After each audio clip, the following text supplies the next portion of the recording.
capítulo más de Economía a Fondo. Muchas gracias por estar con nosotros en Radio Agricultura y Agricultura Televisión, acompañándonos nuevamente en este programa de mercados, finanzas, economía, lo más en simple posible, lo más cercano posible.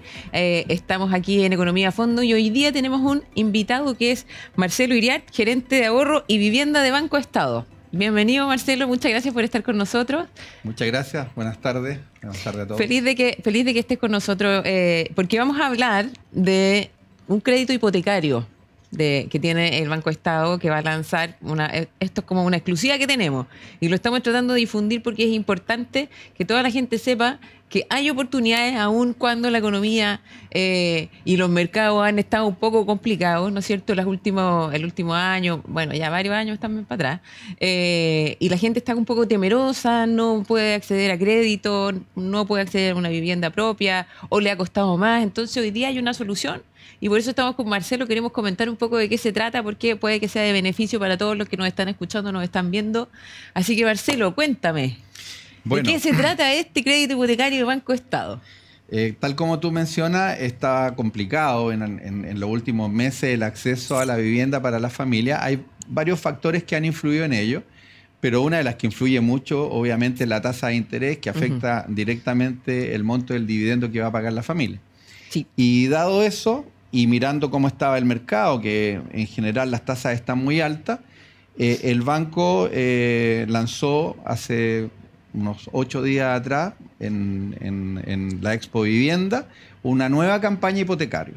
Yeah. Y esta campaña efectivamente tiene una tasa mucho más conveniente de la que hoy día vemos como promedio en el sistema financiero, yeah, y con varias líneas de negocio y con alianzas con la inmobiliaria, y también no solo es por tasa de interés, sino que también los clientes pueden acceder a mayores plazos hoy día.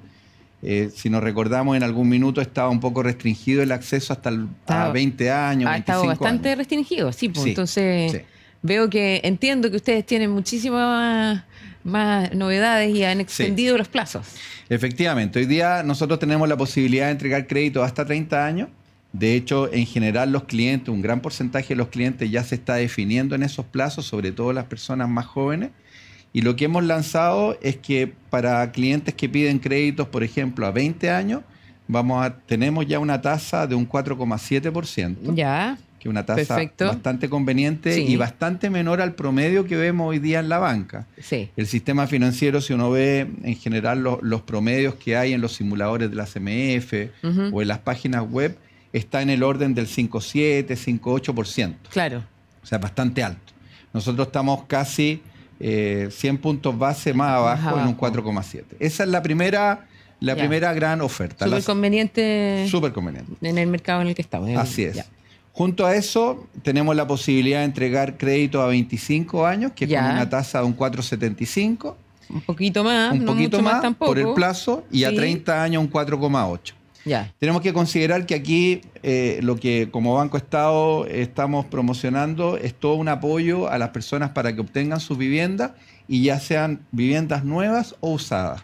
Entonces queremos ayudar a la familia a poder lograr el sueño de la casa propia. El sueño de la casa propia, sí, pues que todos lo tenemos, ¿no es cierto? Así es. Conversábamos también con Marcelo antes de comenzar el programa. Yo le pregunté, bueno, el crédito de los, de los 30 años, a los 30 años, ¿hasta qué edad más o menos lo dan? Porque, bueno, uno dice, sí, depende de la edad que uno tenga también, ¿no? Sí. Pero parece que hay más margen ahora. Sí, es verdad que bueno, existe el de 30 años. Lo que hay que mirar es que hay un tope en edad que tiene que ver con el seguro de gravamen, que es obligatorio en el crédito hipotecario. Sí. Y el tope para tener el seguro es hasta casi los 84 años. Fantástico. Por lo tanto, una persona que tiene 54 años sí podría pedir a 30 años plazo un crédito hipotecario. Ya.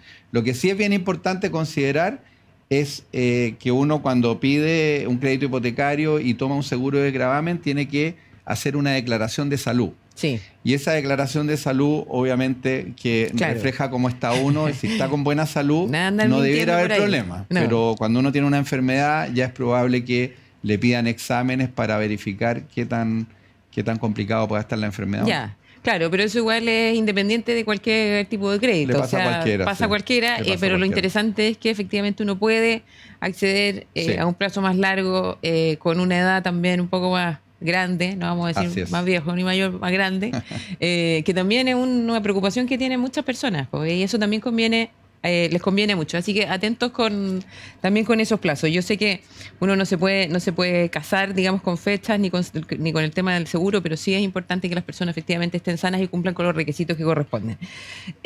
¿Con cuántas inmobiliarias tienen alianza, Marcelo? Bueno, el segundo punto que queríamos mencionar Sí. es que esta es la tasa general para todos los clientes. Ok.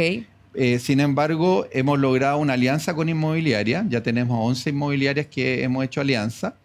¿En qué consiste esta alianza? En que ellos definen en qué proyectos podemos entregar una tasa rebajada a los clientes, O sea, por sobre la que hablamos mejor, recién. mejor. Sí. Por ejemplo, en estos proyectos las tasas pueden bajar de un 4,7 a 20 años a un 4,31. O sea, baja bastante.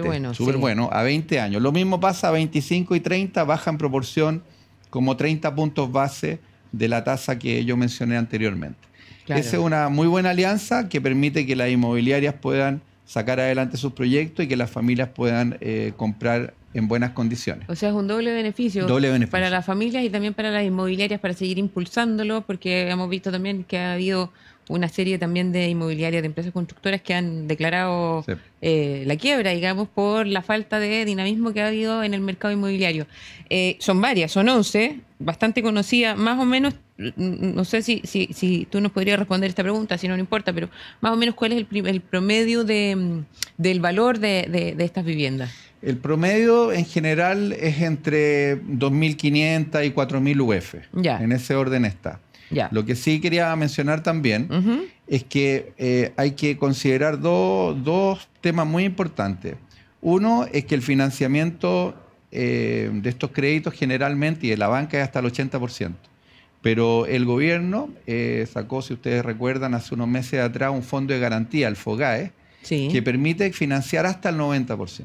Entonces, estas tasas que estábamos comentando recién también se mantienen si un cliente pide hasta el 90% de financiamiento. Eso es bien importante porque anteriormente el FOGAE, si alguien pedía hasta el 90%, la tasa era más alta en el caso del banco. Claro. En este caso no, se mantiene el mismo 4,7 que yo te mencionaba a 20 años. O sea, sea al 80 o al 90%. Claro, otro beneficio adicional. Otro beneficio. Entonces no es necesario que además las familias tengan ese 20% de pie, que a veces es bastante escaso, difícil, sí. Y puedan acceder entonces a un crédito con el 90% de cobertura en el fondo.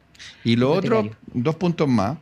Uno es que nosotros como banco estamos muy enfocados por el rol social que tenemos de apoyar el plan de emergencia habitacional que hoy día existe, Sí. donde está todo el mundo subsidiado, los créditos o las viviendas subsidiadas.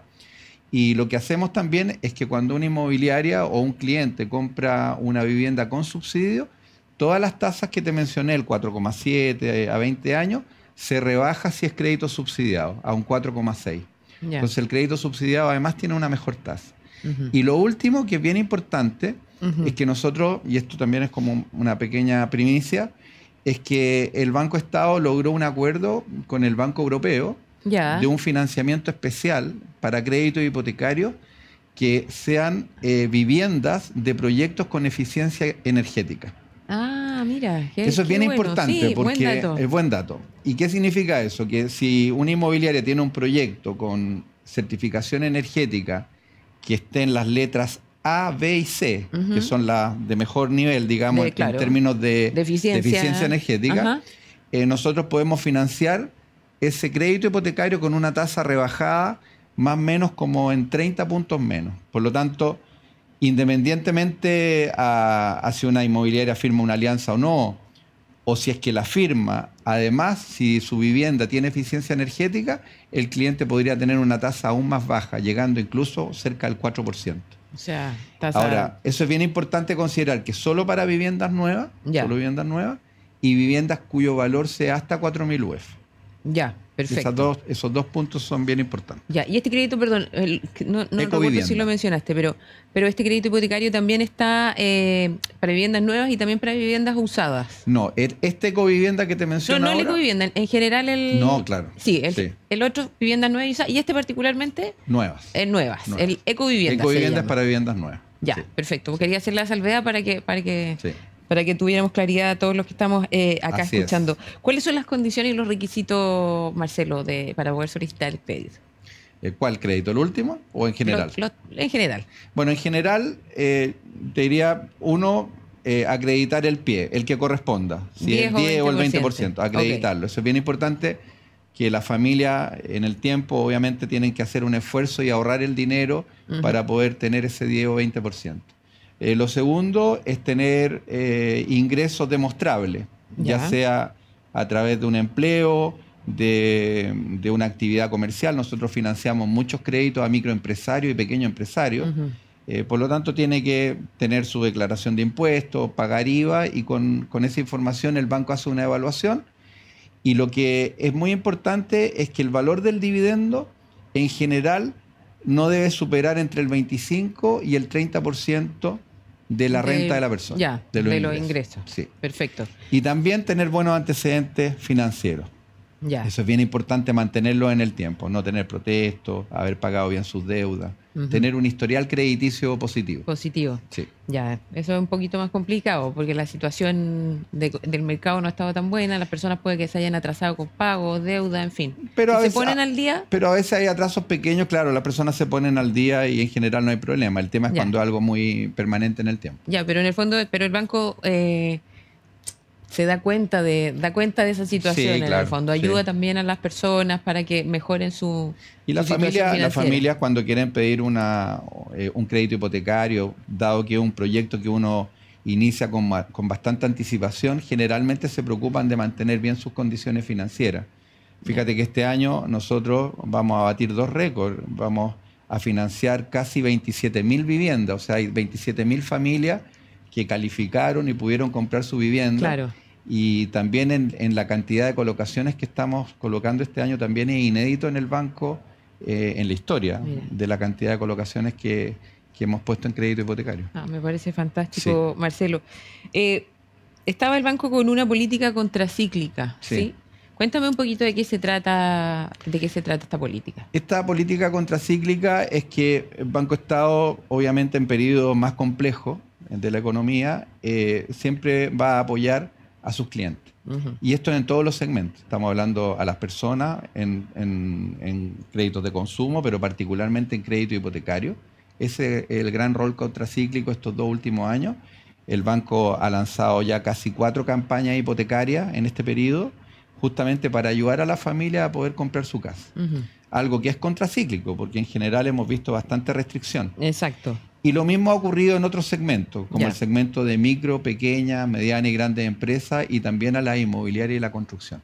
Entonces, ¿qué significa? Que el banco hace alianzas con las empresas, obtiene buenas condiciones de crédito, aprovecha las garantías estatales como el FOGAES o los FOGAPES a full para poder lograr tener una oferta para los clientes. ¿La gente entiende todos estos beneficios? El FOGAPE, el FOGAES. ¿Cómo lo hacen para poder educar financieramente también a las personas? No todo el mundo, a veces uno lo escucha, se acuerda de la descripción, después se lo olvida, no entiende bien. ¿Cómo lo han hecho en ese sentido? Lo que hemos hecho bastante en el mundo hipotecario, uno es tener muchas charlas a clientes, por ejemplo, a empresas de convenio, en nuestra red de sucursales, en distintas instancias. El banco no solo muestra la oferta que hay, sino que también las condiciones y cómo se puede acceder a ella. Perfecto. Y respecto al FOGAE, el banco hizo todo un despliegue cuando se inició hace unos meses atrás. Lo hicimos primero con la Cámara Chilena de la Construcción, donde armamos muchos webinars a nivel nacional, en regiones, justamente para poder primero ayudar a las inmobiliarias y a las constructoras, porque ellos tienen mucho contacto también con las personas que quieren comprar, para explicarles en qué consistía.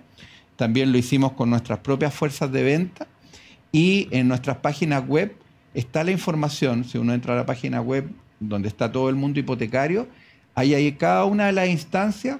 Uno puede aprender en el mundo subsidiado, en el mundo FOGAE y también en el mundo del crédito hipotecario en general. Es que eso es muy importante, porque la verdad es que falta muchas veces información y educación financiera. Absolutamente. Y esas son buenas instancias para poder apoyar, como dices tú, desde la el lado de la empresa, en el fondo la inmobiliaria, la constructora, con esta asociación también, con las distintas inmobiliarias que tienen y con la Cámara, y también hacia las personas que necesitan efectivamente saber cómo se piden los créditos, cuáles son los beneficios que tienen, etcétera. Antes de terminar, porque estamos terminando el primer bloque del programa, hay una fecha súper relevante que no hemos mencionado, que es solamente por este mes.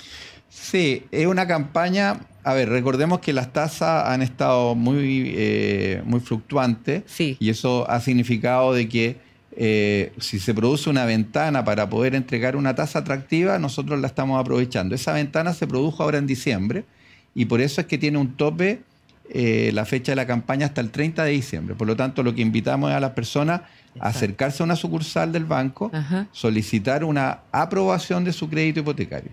Teniendo la aprobación del crédito hipotecario, va a tener su tasa, la tasa que hemos hablado anteriormente, y esa tasa le sirve hasta el 29 de febrero del 2024.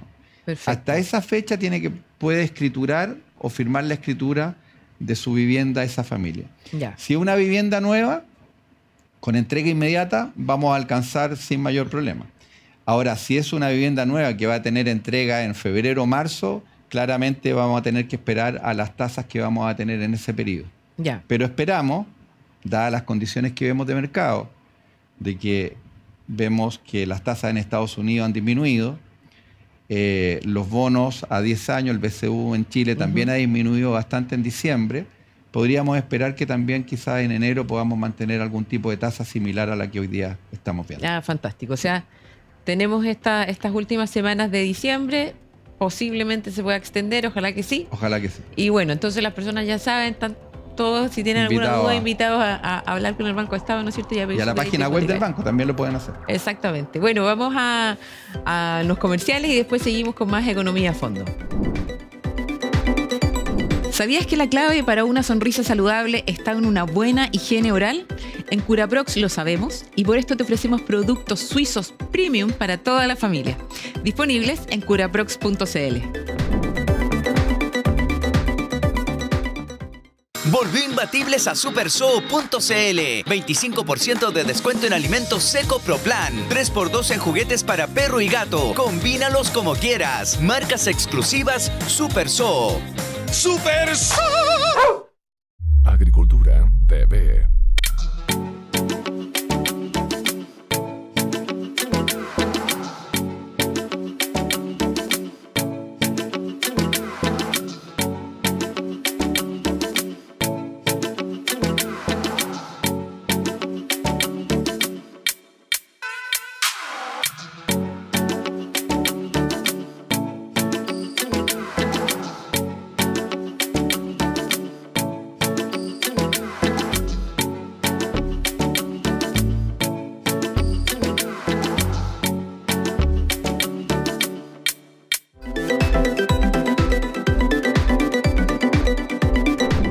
De regreso en Economía a Fondo, vamos con nuestro segundo bloque. Vamos a hablar hoy día con Juan Pablo Muñoz, él es gerente comercial y líder país de TransUnion Chile. Bienvenido, Juan Pablo. Gracias por estar con nosotros.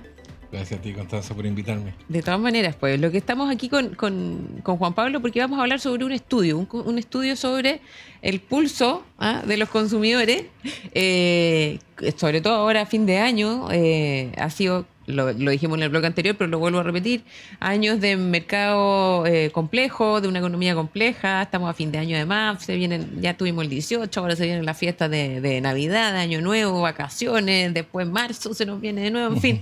Entonces, vamos a hablar con Juan Pablo sobre cómo ha estado el consumo, ¿no es cierto?, de las personas en nuestro país. Cuéntanos un poquito más. Primero, Juan Pablo, cuéntanos qué es lo que es TransUnion. Bueno, TransUnion es una empresa de soluciones de información y de conocimiento. Ayudamos a la confianza entre los consumidores y las compañías. O sea, dicho más en simple, nos conocen como el Buró de Información Comercial. Ya. Nosotros utilizamos los datos en favor de generar mejores perfiles para que compañías como el retail, banco, instituciones financieras o otros segmentos puedan tomar mejores decisiones, digamos. Ya, perfecto. O sea, ustedes van, en el fondo, ven el historial comercial o financiero de las personas Y con eso, esta información es la que en el fondo finalmente pueden acceder las empresas para ver cómo ha sido su comportamiento y también las propias personas ver desde qué manera han tenido un historial financiero también para ver cómo mejorarlo o si es que tienen que cambiar alguna forma de pagar o no pagar, o sea, de pagar las cuentas como corresponde, no quedar como en una lista de malos pagadores, ¿sí? Sí, efectivamente, eso es como lo básico, pero más que los eventos de negatividad, estamos un paso más adelante, en el fondo, cómo perfilamos y cómo podemos crear que los perfiles que hoy día no pueden ser evaluados puedan ser evaluados. Ah, o sea, perfecto, ya. Es como pensando un poquito en la inclusión financiera. Ya. No es tan solo decir, es buen pagador o es mal pagador, o tiene mora o no tiene mora. Hay mucha información que está detrás de estos análisis. Hay un equipo de data science que generan estos perfilamientos y obviamente le entregamos un input más digerido a los bancos para que digan, ok, efectivamente este es el perfil de riesgo que yo ando buscando. Ya, pero eso es súper bueno, porque en general uno se reduce el tema de los buros financieros, en el fondo, a si eres bueno o mal pagador. Pero como tú dices, hay una cosa mucho más profunda de análisis de datos y con una vista más bien a futuro, más positiva que hacia el pasado negativo financiero. Sí, total. Y aparte que también las leyes van acompañadas en ese sentido. Ya. O sea, la ley de deuda consolidada habla efectivamente de eso, cómo hoy día esta asimetría de información, que los bancos ven algo y el resto del mercado ve otra cosa. O sea, tener esa radiografía es muy bueno, porque hoy día podría no permitir un sobreendeudamiento, porque yo te podría ver todo el mercado. Hoy día la información es asimétrica. Ya. Si yo tengo un crédito hipotecario en un mutuario, quizás es la propuesta de valor que no aparece en el sistema, pero finalmente tú tienes un único ingreso. Claro. Y con ese ingreso tienes que ser capaz de pagar todo eso. Yo creo que esa visión es un poquito lo que se está viniendo y lo que definitivamente la legislación está proponiendo, o sea, tener información, una vista mucho más completa. Claro, tienes toda la razón, porque al final tú dices, ya, no aparece este crédito que tengo en la información financiera en el fondo, adquiero un crédito con un banco o con otra entidad financiera donde sí se expone mi información, Exacto. pero al final el sueldo es el mismo a fin de mes, por lo tanto tenéis que pagar la mutuaria, el banco y todas las otras deudas adicionales que uno tenga, el retail, etcétera. Exacto. Ya, entonces de esta manera también uno tiene puede revisar también cuál es su capacidad de endeudamiento y ser más responsable desde ese punto de vista. Exacto. Ya. Lo que hoy día viene, que lo que es la inclusión financiera y la educación financiera, Perfecto. definitivamente hoy día no debiese permitirse ese bicicleteo que el señor que le pagan y se queda sin nada y vuelve en la misma rotativa. Entonces, sí, es eso porque es un círculo vicioso que es muy difícil salir de ahí en el fondo. Bueno, pero con toda la información que tienen ustedes, Juan Pablo, con todo este análisis de datos, este data science que nos cuentas tú, hicieron este estudio que se llama Consumer Pulse. Sí. ¿Y cómo están los consumidores chilenos? ¿Cuáles son las principales conclusiones? Sí, mira, esto es una temática que se desarrolla a nivel regional, se desarrolla en más de 10 países, particularmente Chile, primera vez que la aplicamos. Ya. Esto de alguna forma es ver o explorar cómo están los consumidores, el perfil del consumidor hoy día de hoy de distintas dimensiones, desde el punto de vista del gasto, del endeudamiento, y también lo interesante de este estudio que muestra una visión general de los números globales y también lo separa por las distintas grupos etarios, partiendo de los grupos Z, millennials, los baby boomers y los ay, se me fue el otro. Bueno, pero en el fondo son por los grupos etarios. Son los grupos etarios y que uno puede sacar ciertas conclusiones de los comportamientos de consumo. O sea, por decirte, el gasto, baby boomer automáticamente frenó ciertos gastos. Son personas de cierta edad y ve que este tema está complicado, pero cuando uno lo mira en generaciones más nuevas, los millennials, no tienen eso y siguen gastando, no ven las preocupaciones que quizás uno como adulto sí ve esa radiografía. Claro, perfecto. Bueno, y cuéntame un poco, yo estuve revisando también el estudio, ¿y es cierto que los chilenos se encuentran optimistas respecto de las finanzas de sus hogares? Sí, increíblemente el estudio demuestra que el 66% de los chilenos ven que en los próximos meses se ven mejores sus finanzas. ¿Ya? Pero también en la contraparte hay un 15% que dice que definitivamente esto no va para ninguna parte. Ya. Entonces yo creo que eso se da y un poquito explicado por la economía. Ya la inflación viene en retroceso. Sí. El tema laboral se está restableciendo. Bueno, sabemos que está complicado, pero al menos la conclusión de lo que sacamos que sí, efectivamente O sea, proyectan un 66% que sí va a estar mejor. Están más positivos desde ese Están punto más de vista. positivos desde ese punto de vista. Perdona, Juan Pablo, ¿el estudio cuándo se realizó? Esto lo realizamos en las primeras semanas de octubre de este año. Ya, o sea, está fresquito. Está fresquito, desarrollamos los datos en noviembre y acabamos de lanzar formalmente en redes sociales, en nuestras páginas corporativas, este estudio. Perfecto. Oye, y bueno, también hablaba el estudio sobre los ingresos de los chilenos. ¿Cuánto han variado los ingresos de los chilenos? ¿Y qué tan real son esa variación o aumento de los ingresos eventualmente de tenerla? Sí, hay un 33% declara que sí aumentaron, un 42% declara que no es, se mantiene. Ya, y en el fondo estable. eso es estable, pero con respecto a la inflación, o sea, definitivamente, si lo vemos nominalmente, eso bajó. Claro. Y un 26% declara que definitivamente eso bajó Ya. y lo tienen bastante complicado. Claro, porque puede que haya variado, digamos, el ingreso en términos positivos, pero también el gasto ha variado un montón y los precios han subido muchísimo. Exacto, o sea, cuando uno ve distintas encuestas o distintas instituciones públicas cuando ajustaron salarios 5 o 6%, Claro. y cuando el IPC acumulado fue el 14%, tú dices, en el fondo, voy en contra. Tal cual. Sí, pucha, es cierto. Oye, ¿y el comportamiento de consumo de las personas en los últimos meses? Porque ahora estamos, como te decía, vimos el Black Friday, Navidad, el Año Nuevo, en fin.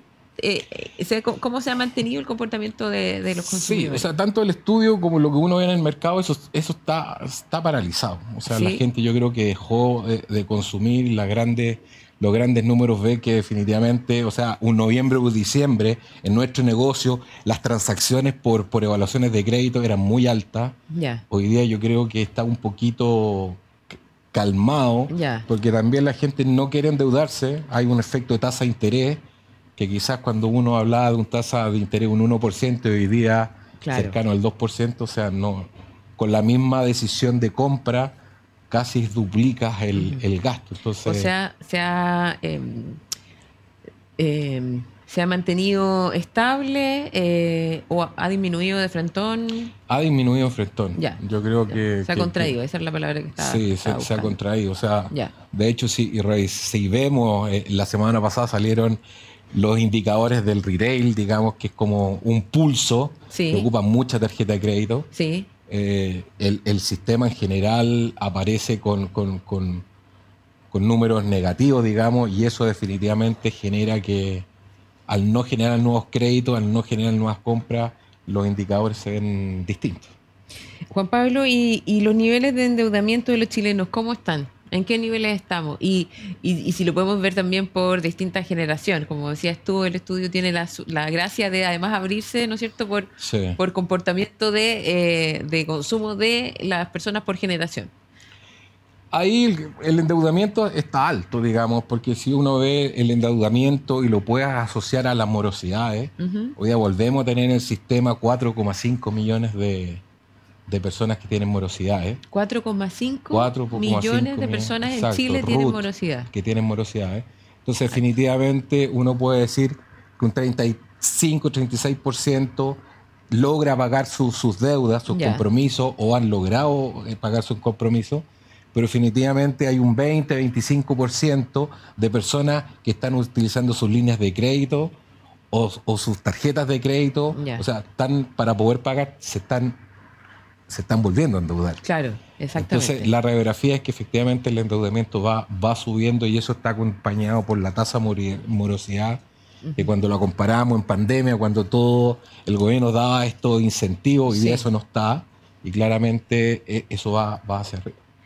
Y cuando uno identifica este grupo de personas, estas 4,5 millones de personas que conversábamos y que muchas pagan con la línea de crédito, tarjeta de crédito, ¿Se puede identificar algún porcentaje que de frentón definitivamente no puede pagar?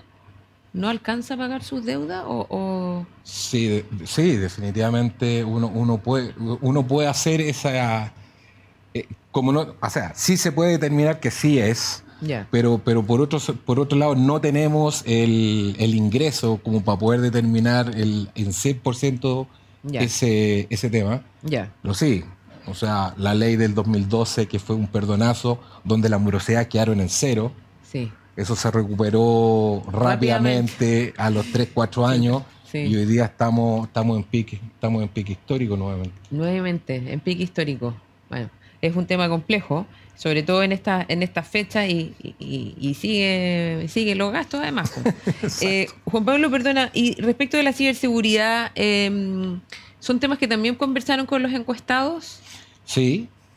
De hecho, nosotros tenemos una suite de soluciones de fraude en la compañía que trata de mitigar efectivamente estas conductas. Y hoy día es un tema. O sea, la pandemia generó que la digitalización se ampliara, el e-commerce se ampliara. Y hoy día también vemos que fuertemente en el mercado se están generando distintos tipos de estafas. Vías telefónicas, vías mail, vías mensaje de texto. Nuestra compañía, bueno, como manejamos datos, estamos muy preocupados de esa información, y en el estudio es dramático. O sea, definitivamente un 61% indica no haber sido objeto de fraude, ¿Ya? pero otro 30 y tanto % sí ha visto esa sensación de Ya. que me enviaron un mensaje, me enviaron un mail con un logotipo de un banco, pero bueno, lo que hemos tenido capacitación, vemos que definitivamente eso no hay que linkear, Exacto. no hay que dar una clave de seguridad. Entonces yo creo que eso está muy, muy latente y se está conversando muchísimo. O sea, hay hoy mayor día. conciencia. Fíjate que la semana anterior, nuestro programa anterior, tuvimos a un especialista en temas de ciberseguridad y efectivamente nos daba ciertas recomendaciones, ¿no es cierto?, para poder evitar fraude. Pero claro, o sea, efectivamente, como dices tú, el estudio muestra que la gente ya está viendo, se está dando cuenta, tiene mucho más conciencia de lo que son los fraudes cibernéticos, en el fondo. Exacto. Oye, y respecto de la educación financiera, Juan Pablo, en la encuesta aparecen datos asociados a eso. La gente siente que necesita más información financiera, sabe cómo se ven. Sí, yo creo que ahí tenemos, la encuesta sí lo demuestra. Yo creo que tenemos mucho que avanzar Ya, ahí en hay la espacio. inclusión, hay un espacio en la educación financiera. Ujú. Yo cito algunos números que definitivamente el 99% sí está preocupado Ya. de velar por su información, pero solamente un 40% dice que tiene acceso al crédito. Ya. Entonces, definitivamente cuando tú hablas de esos números, sí, hay educación financiera. Cuando tú vas a un banco y estás sobreendeudado, o sea, ellos te conocen tu renta, te conocen todo. Claro. Entonces, definitivamente eso no avanza. Y yo creo que empresas como nosotros tienen que ayudar efectivamente a que eso Hay que cumplir ese eso rol pueda- de educación financiera. ese rol de educación financiera. Sí. Y hoy día uno ve publicidad y decía, ok, están promocionando una tarjeta de crédito, pero te indican, si no es necesario, no lo compres. Claro. Y yo creo ha que ahí cambiado un poco. poquito las nuevas generaciones hay que enseñarles que tener un plástico puede ser muy peligroso en el corto plazo. Exactamente. Bueno, Juan Pablo, muchas gracias por acompañarnos en Economía a Fondo. Eso es lo que tratamos de hacer también en el programa, acercar un poco el tema de los mercados de las finanzas, como les decía, y tratar de aportar algo en la educación financiera. Vamos a ir a unos comerciales y volvemos en un ratito con el tercer bloque de Economía a Fondo. ¿Sabías que la clave para una sonrisa saludable está en una buena higiene oral? En Curaprox lo sabemos y por esto te ofrecemos productos suizos premium para toda la familia. Disponibles en curaprox.cl. Volvió imbatibles a supersoo.cl. 25% de descuento en alimentos Seco Pro Plan. 3x2 en juguetes para perro y gato. Combínalos como quieras. Marcas exclusivas Super Zoo. ¡Super Agricultura TV.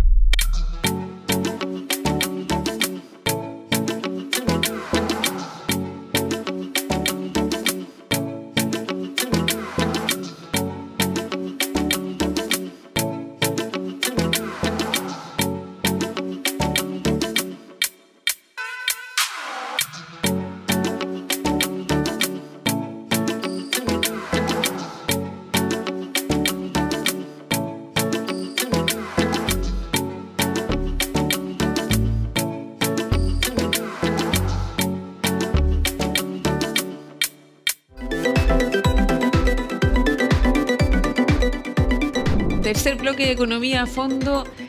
Seguimos, hoy día ha sido un programa de datos, de estudios, de información, y me encuentro con Bárbara Veloso.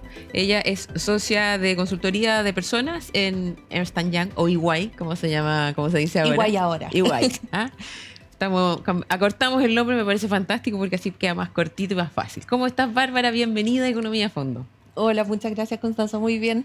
Qué bueno, me alegro. Y además me encanta que estamos con una mujer en nuestro programa y vamos a seguir hablando de datos, porque de datos financieros, de fin de año, de gastos, de sueldos, de contrataciones, de una cantidad de información que ahora a fin de año, bueno, es lo que nos está pasando. Pues. Ahora estamos en las fiestas, están los gastos, está Navidad, Año Nuevo, vacaciones, como dije en el primer bloque, en el segundo y en el primer bloque también, y EY hizo un estudio, una encuesta sobre proyecciones laborales, ¿no es cierto?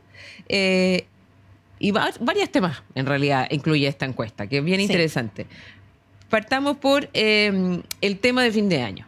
Había un punto que revisé en la encuesta que prepararon ustedes, que habla sobre los famosos y queridos aguinaldos de fin de año. ¿Cómo están las empresas en ese ámbito? ¿Están dando este año o no están dando aguinaldo? Porque además la situación económica, como lo hemos comentado, no ha estado fácil, pero bueno, también a veces son como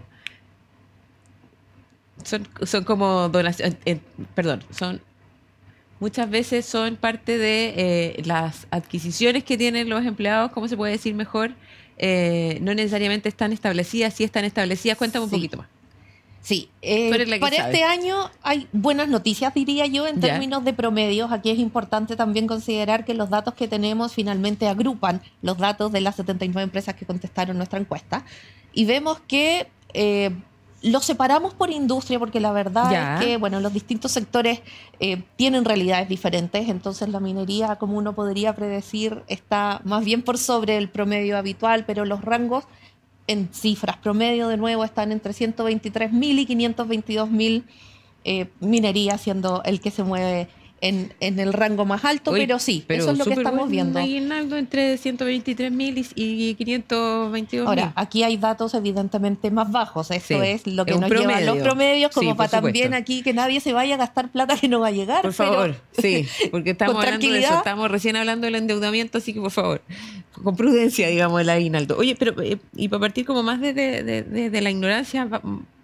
completa, ¿los aguinaldos de fin de año son obligatorios? Esa es un poco la pregunta que te estaba haciendo. La verdad es que no es obligación legal el pagar el aguinaldo. Ya. Lo que sí ocurre es que si tú te obligas contractualmente, entonces sí tienes la obligación de pagar. Perfecto, ya. Desde allí es más bien práctica de mercado, y hay mucha gente que lo considera un beneficio adquirido porque en realidad se ha pagado reiteradamente en el tiempo, y entonces esperan recibirlo. Ya, eso era, delante que me tupí un poco, era por eso. Tenía la duda si era efectivamente un beneficio adquirido y no obligatorio en el fondo, definitivamente como parte del sueldo del contrato de los trabajadores. Ya, fantástico. ¿Cuántas industrias son más o menos las que participaron en la encuesta? Mira, las distribuimos finalmente, las agrupamos, porque tenemos de distintos sectores, pero tenemos servicios, energía, minería, financiero, y creo que me faltan otro par.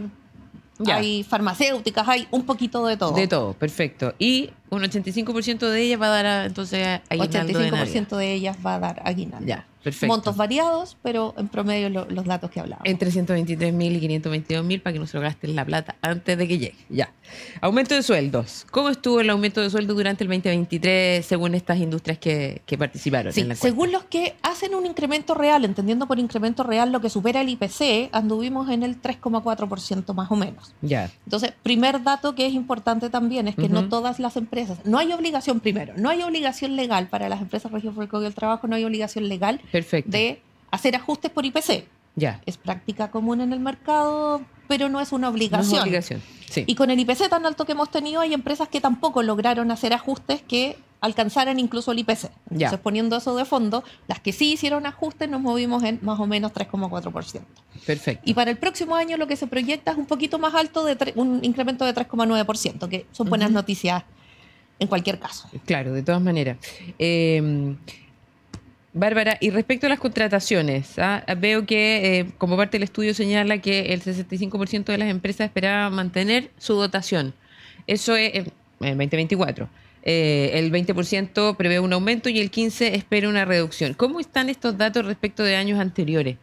Respecto de este año, vemos un incremento importante en las empresas que esperan mantener su dotación. Ya. Y desde allí también creo que es bastante rescatable que el 20% nos diga que espera incrementarla versus el 15% que espera rebajarla. Rebajarla, Ahora, sí. aquí, claro, uno podría decir lo importante son cuántos puestos eso significa, pero eso es una pregunta mucho más compleja de analizar en, no, ahí hay que en hacer esos un doble números. clic Pero a nivel de tendencia, por lo menos vemos que hay una tendencia más fuerte a la mantención o incluso creación de empleo. De Ya, en lo ese que es sentido. positivo. Eso de cara al 2024. Eso de cara al 2024. Y comparado con lo que vemos respecto de 2023, pudiéramos decir, se emparejaron los números entre los que incrementan y los que bajaron su dotación. Ya. Y para este año era alrededor del 20% los que mantuvieron su dotación. En ese sentido vemos un incremento importante en los que proyectan ya quedarse con la dotación equivalente a la que tienen para este año. Ya, o sea, son noticias positivas desde ese punto de vista, bueno, que la gente va a poder mantenerse en su trabajo o la creación de nuevas oportunidades de trabajo. Tuvimos, hace varios capítulos atrás, hablamos del tema de la reducción de la jornada a 40 horas semanales. Y fue parte también de la encuesta que hicieron. ¿Cómo están las empresas implementando esta reducción de jornada?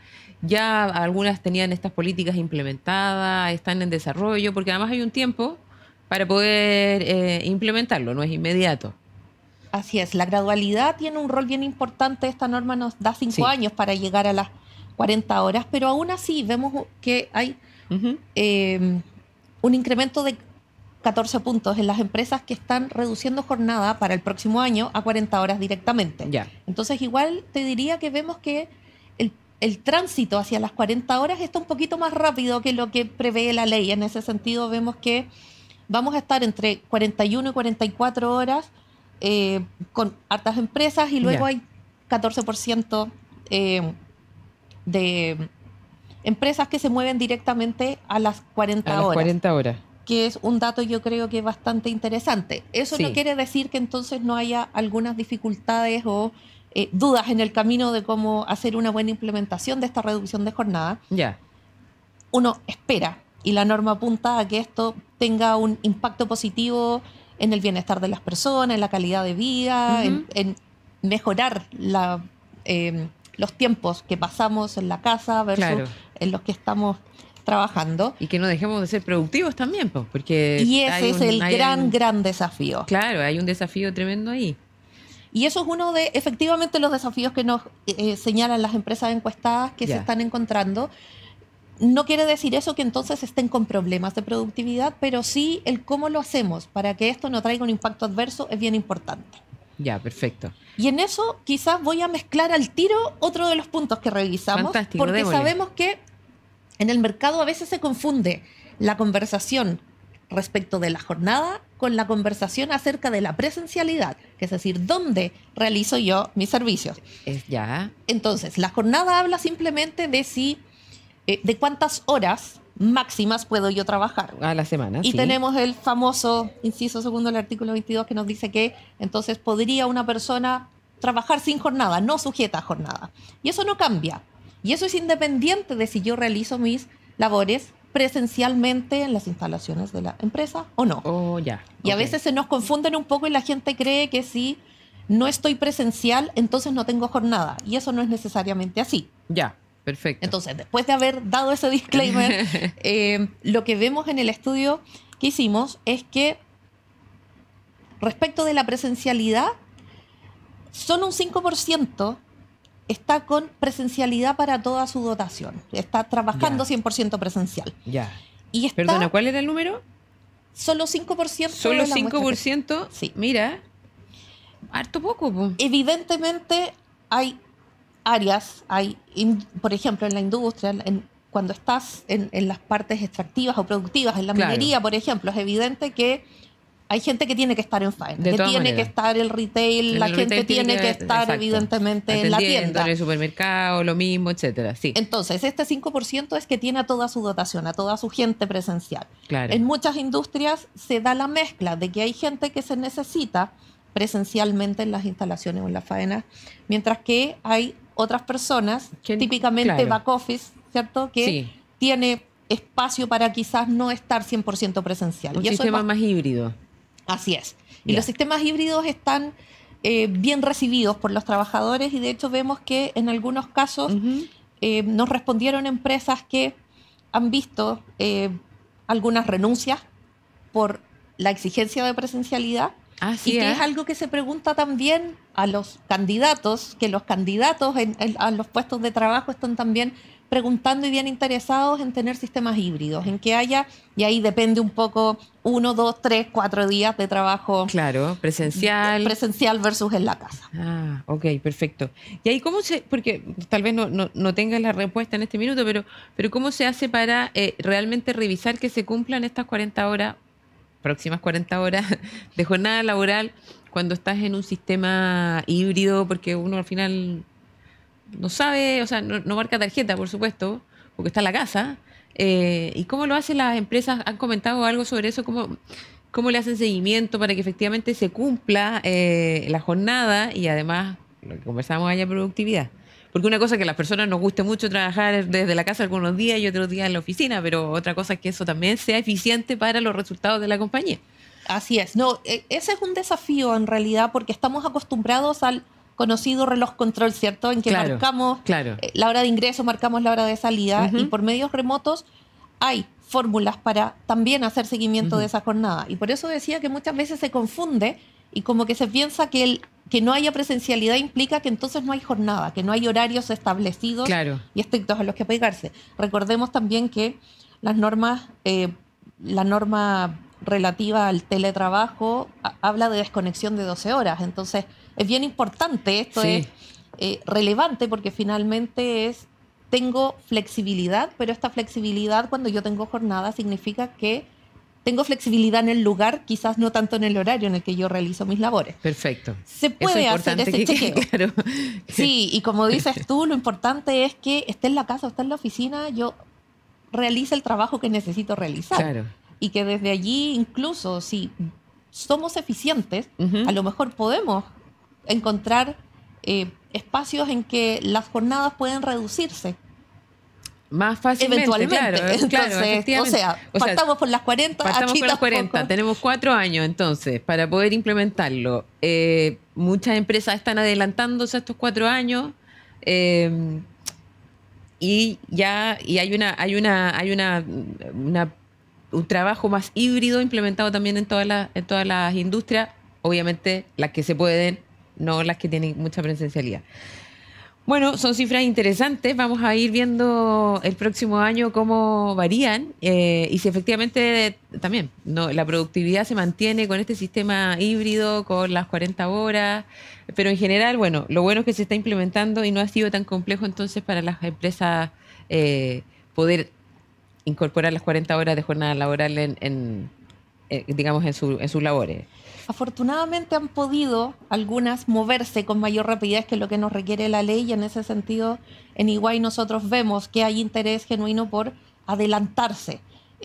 Quizás no de inmediato a las 40 horas, pero sí estar preparados, y abordar de buena forma este cambio que debiese conducirnos a que efectivamente tengamos soñadamente incrementemos la productividad, ¿cierto? Claro, esa es la que idea. ojalá a eso lleguemos, pero Que hay un tengamos incentivo también a su también. vez más tiempo para estar en la hacer casa. otras cosas. Sí, con la familia o hacer deporte, en fin, cada cosa que cada persona quiera, ¿no es cierto?, en su tiempo libre.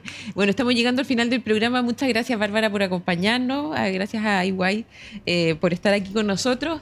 Estamos cerrando el programa. Los esperamos sin falta el próximo Economía a Fondo la próxima semana. Así que, bueno, los dejo. Que tengan una linda tarde.